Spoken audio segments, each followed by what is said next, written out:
What is your name and grade? My name is Hoco Court. I'm a 12th grader. Ashley Norgren, 12th grade. Kennedy Mountain, and I'm a senior. Please say your name and grade. Diane Caffrey, 12th Do grade. you want to be on Hoco Court this year? Past few years I've seen everybody else who does homecoming court, and I think it's really cool to represent your school. What made you want to be on Hoco Court this year? I wanted to be on homecoming court this year because my dad was homecoming king of his high school, so I thought it would be pretty cool to follow in his footsteps. What made you want to be on Hoco Court this year? I've just wanted to do it since my freshman year. I just think it's a really fun way to represent Panther Creek. How do you feel about the changes of last year and this year's rules of the Hoco Court competition? It definitely made it a little harder and a lot more work to be on the court, but since this year we actually got to apply ourselves, it was actually not as bad because instead of getting nominated, you could just apply and do it. And since we only had 9 people doing it, it wasn't as hard and we didn't have to get voted into it. So it was actually easier, I'd say. How do you feel about the changes of last year and this year's rules of Hoco Court competition? I was not excited about the changes in the beginning, but I actually think it's really cool because that way the people who are on the court actually really care about it and want to be on the court. What do you feel about the changes of last year and this year's rules of the Hoco Court competition? I thought it was a pretty good change for the most part, just because it made it inclusive for everyone who wanted to run, especially people who identify with the LGBTQ community.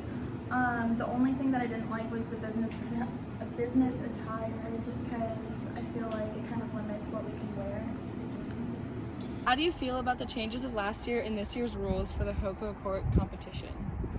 I think it's good that you're giving people the opportunity to nominate themselves because I know some people got nominated when they didn't want to, but I also do feel like since there are a lot of changes, that's why there weren't many people on court this year. So I guess as the years go on, people will get more adjusted to it, but this year was just kind of a new thing that people weren't used to. Some of your advice to next year's homecoming court. So my biggest piece of advice is for everybody who's going to want to be on homecoming court, and I think that a lot more people should try to do it. I think a bigger turnout would be better.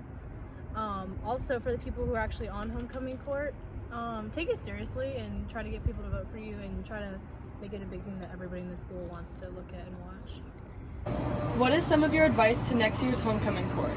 I'd say be yourself and don't really worry about what other people think of you, because if you really want to do it, just do it. It's definitely going to be like a fun experience overall, even if you don't win.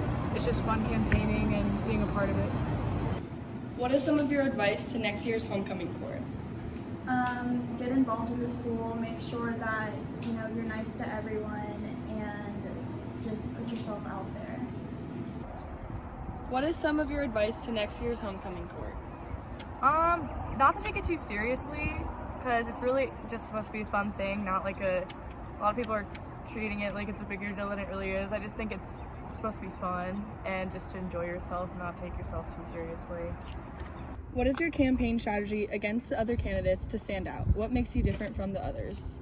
I just try to talk to everybody that I know and ask them to vote for me. Also this year I put a QR code in the back of my phone that I've been walking around and getting people to vote for me. So yeah. That's it. What is your campaign strategy against the other candidates to stand out? What makes you different from the others?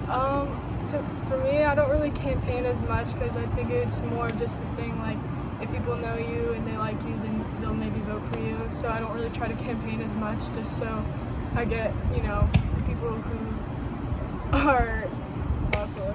Okay, I don't campaign as much. So the people who are voting for you actually know you. Okay, yeah, that's good. Okay, I try not to campaign as much because I want the people who are voting for me to actually like me and, want to vote for me. What made you want to be on Hoco Court this year? I thought it would be a really fun experience that I got to take on with a lot of my fellow classmates that I've gotten closer with over the years. And I've been really involved with the school, so I thought it would be really fun to do and a fun way to go out for my senior year.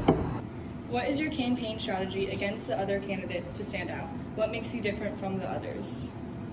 I guess my campaign strategy would be just being involved, like being in multiple clubs. Like I was in chorus and student council, I was on the softball team, so I've seen a little bit of everything around the school and made a lot of long-lasting relationships through that. What is your campaign strategy against the other candidates to stand out? What makes you different from the others? I think just like being myself and not taking myself too seriously. Like I'm not campaigning super hard or anything. If people are asking if I'm running, I say yeah, but I'm not like, oh, you should vote for me to everybody. So I just think keeping cool, kind of low key, instead of just like, I feel that. huh? I feel that. Yeah.